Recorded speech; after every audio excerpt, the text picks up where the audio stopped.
tidak euforia yang berlebihan. Kita semuanya harus percepat proses vaksinasi ini dan tetap taat terhadap protokol kesehatan. Terutama memakai masker.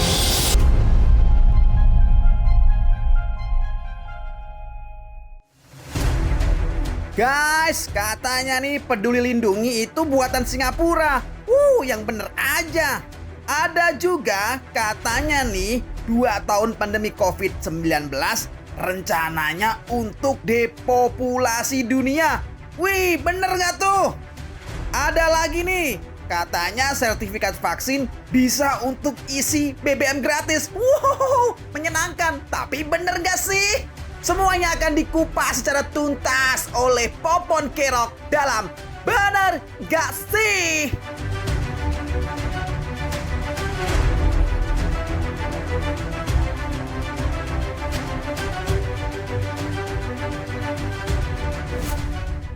Jumpa lagi di BKS, bener nggak sih? Ungkap fakta di balik hoax bersama gue Popon Kero. Ya nih sekarang zaman lagi sulit nih, kita mau kemana-mana harus scan aplikasi Peduli Lindungi. Cuma masalahnya di beberapa mall tuh masih terbatas, kadang-kadang barcode-nya yang di-scan cuma 1. Sehingga kita ngantri panjang banget, panjang sampai mall sebelah. Dan juga masih banyak masyarakat yang belum mengerti banget tuh cara penggunaannya, sehingga gitu bikin antrian panjang. Ya maksudnya kalau bisa scan barcode-nya tuh dibikin banyak lah. Jadi orang nggak perlu ngantri. Misalnya di baju security-nya gitu ya, di sini ada barcode, di sini ada barcode, sini ada barcode. Jadi orang gampang tinggal scan ke security-nya kan di mana-mana. Jadi security ntar berasa model di foto-fotoin orang. Nah, semoga orang-orang jadi makin paham lah cara penggunaan aplikasi itu ya. Seperti biasa, kita di BGS bakal bahas berita-berita. Ada 3 berita yang kita akan ungkap, itu fakta atau hoax. Tapi bukan gue yang ungkap. Nanti kita bakal tanya ke seseorang yang ahli di bidangnya. Pokoknya dia paling jago dalam mendeteksi hoax. Nah, berita yang pertama nih soal aplikasi Peduli Lindungi tadi yang gue bilang. Yang selama ini kita akses. Katanya buatan Singapura. Wah, masa iya sih?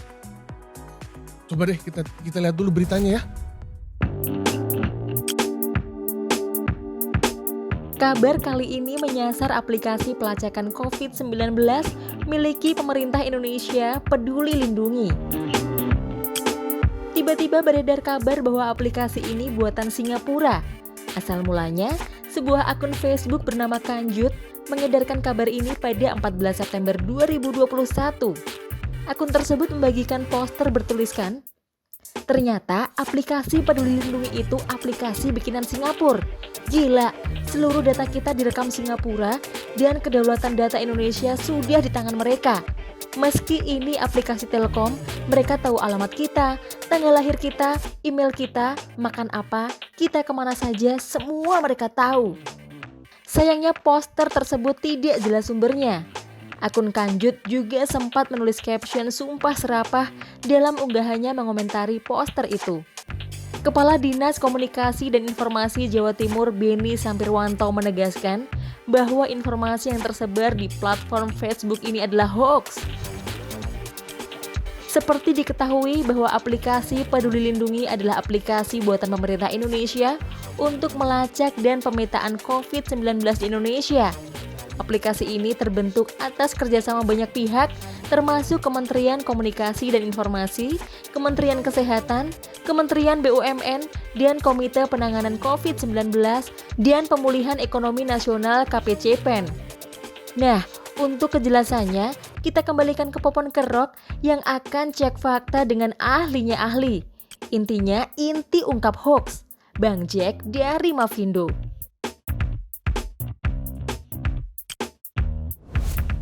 Gitu tuh katanya buatan Singapura. Terus datanya bisa bocor ke Singapura. Wah, berarti nanti gue bisa terima miss call nih dari orang Singapura ya. Ada yang miss call nomor gue gitu maksudnya. Kita coba tanya aja deh. Kita langsung tanya nih ke ahlinya, yaitu kita ada Bung Zek selaku Ketua Presidium Masyarakat Anti Fitnah Indonesia. Halo Bung Zek. Halo Popon. Iya, apa kabar Bung Zek? Baik, alhamdulillah. Nah, tadi ada berita tuh Bung Zek tentang aplikasi Peduli Lindungi yang katanya buatan Singapura. Gimana tuh Bung Jack? Itu fakta atau hoax tuh Bung? Ya Popon, jadi kemarin sempat beredar informasi yang menyebutkan bahwa aplikasi Peduli Lindungi yang saat ini sudah digunakan oleh jutaan orang Indonesia itu katanya buatan Singapura dan juga data-data kita itu dikuasai oleh Singapura. Tentu saja informasi ini meresahkan kan.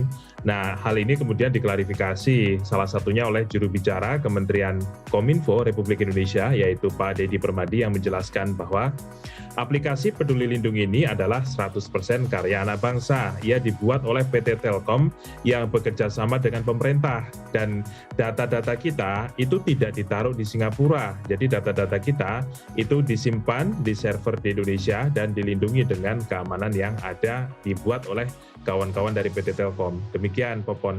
Oh gitu Bung Jack. Tuh teman-teman, jangan apa-apa kalau ada aplikasi bagus bilangnya buatan luar. Orang kita juga bisa bikin ya Bung Jack ya. Nah berita kedua tuh soal 2 tahun pandemi COVID-19 Desember ini. Katanya corona ini terkait dengan rencana depopulasi jumlah penduduk di dunia. Wah bener kan nih ya? Coba kita lihat dulu beritanya.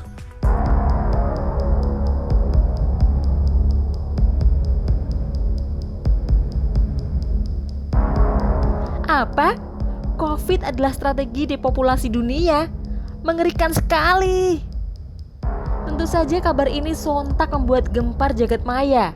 Sebuah akun Twitter bernama Semesta Bersabda atau @s4h4b4t6 mengunggah sebuah narasi konspirasi yang menyatakan bahwa COVID-19 adalah rencana depopulasi dunia. Unggahan itu disebar pada 4 Oktober 2021. Semesta Bersabda menuliskan narasi depopulasi dengan tambahan narasi bernada nyinyir soal lengahnya prokes masyarakat yang dibiarkan terjadi.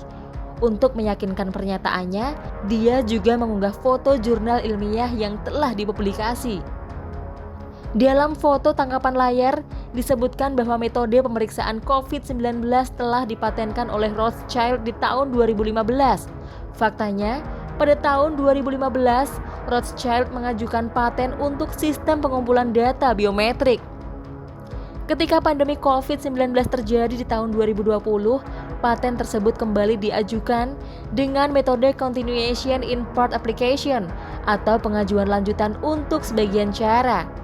Sebab sebagian cara dalam sistem yang sama dapat digunakan untuk meriksa apakah seorang terjangkit penyakit COVID-19 dalam metode pengajuan paten lanjutan.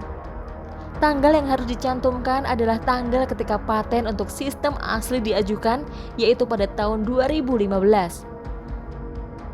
Selain itu ada foto berikutnya.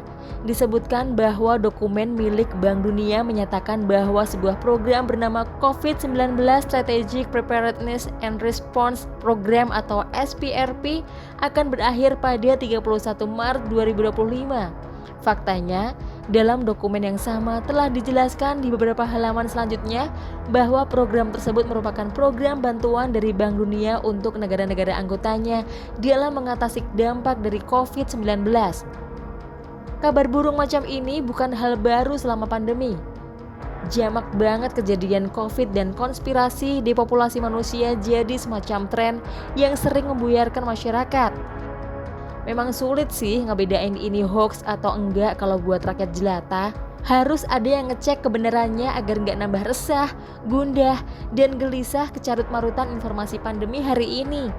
Nah, Pon, coba tanyain kebenarannya sama Bang Jack ya, biar nggak resah nih kita pada.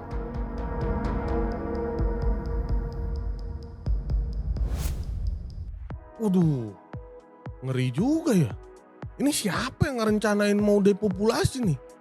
Orangnya kayaknya mau hidup sendiri aja deh, nggak ngajak-ngajak kita nih. Coba kita tanya ke Bung Jack dulu nih. Gimana nih Bung Jack tentang berita yang kedua? Katanya corona itu terkait dengan rencana depopulasi penduduk di bumi. Ya Popon, jadi isu bahwa COVID-19 itu adalah bagian dari rencana elit global kayak WHO lah, kemudian juga Bank Dunia lah gitu ya untuk melakukan depopulasi dunia itu berulang kali muncul ya, termasuk salah satunya di sini kan, ini ada satu akun Twitter yang menyebutkan bahwa penerapan protokol kesehatan dan seterusnya termasuk vaksin itu adalah bagian dari agenda depopulasi. Nah, ini adalah informasi yang menyesatkan ya kalau misalnya kita tengok ke dalam postingan yang dibuat di Twitter itu klaimnya itu jelas-jelas sesat ya. Yang pertama adalah dia mengutip atau men-screenshot sebuah paten oleh perusahaan Rothschild ya di tahun 2015. Faktanya paten yang dimasukkan oleh perusahaan itu adalah terkait dengan data biometrik, bahwa kemudian ketika pandemi COVID-19 itu berlangsung, Rothschild kemudian melanjutkan paten itu untuk menangani situasi pandemi COVID-19. Tetapi tidak bisa disimpulkan bahwa Rothschild itu termasuk bagian dari upaya merencanakan pandemi COVID-19. Demikian juga ada beberapa foto yang lain, yang salah satunya adalah terkait dengan Bank Dunia yang menyatakan sebuah program yang namanya adalah COVID-19 Strategic Preparedness and Response Program yang akan berakhir tanggal 31 Maret 2025.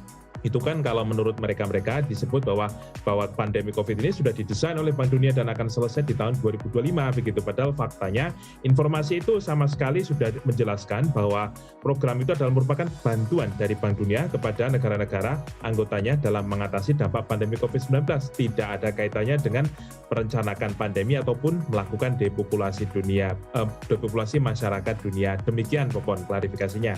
Oh iya, wah untung aja ada Bung Jack nih, kita jadi nggak takut lagi nih, tenang, nggak ada tuh rencana depopulasi, aman aja. Kita lanjut ke berita yang ketiga nih. Nah, berita yang ketiga nih sebenarnya gua juga ngarepinnya kayaknya bener nih, jangan hoax gitu, karena sangat enak gitu katanya di sertifikat vaksin di daerah Aceh sana kalau dibawa ke SPBU kita bisa dapat BBM gratis, kan enak banget ya. Coba kita lihat dulu di berita aja nih.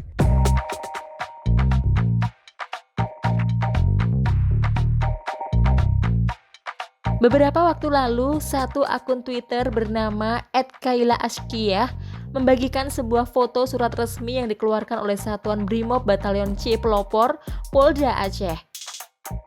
Surat resmi ini terkait dengan upaya percepatan vaksin di wilayah Trumon Raya, Aceh Selatan. Surat tersebut memuat beberapa poin kebijakan, salah satunya ialah kebijakan terkait dengan pemberlakuan sertifikat vaksin sebagai syarat untuk pembelian BBM di SPBU. Melansir dari anteroaceh.com, Komandan Batalion atau Danyon Brimob C Pelopor Polda Aceh, Kompol Hari Purnomo menegaskan bahwa kebijakan terkait sertifikat vaksin yang dijadikan sebagai syarat untuk mengisi BBM di SPBU adalah hoax.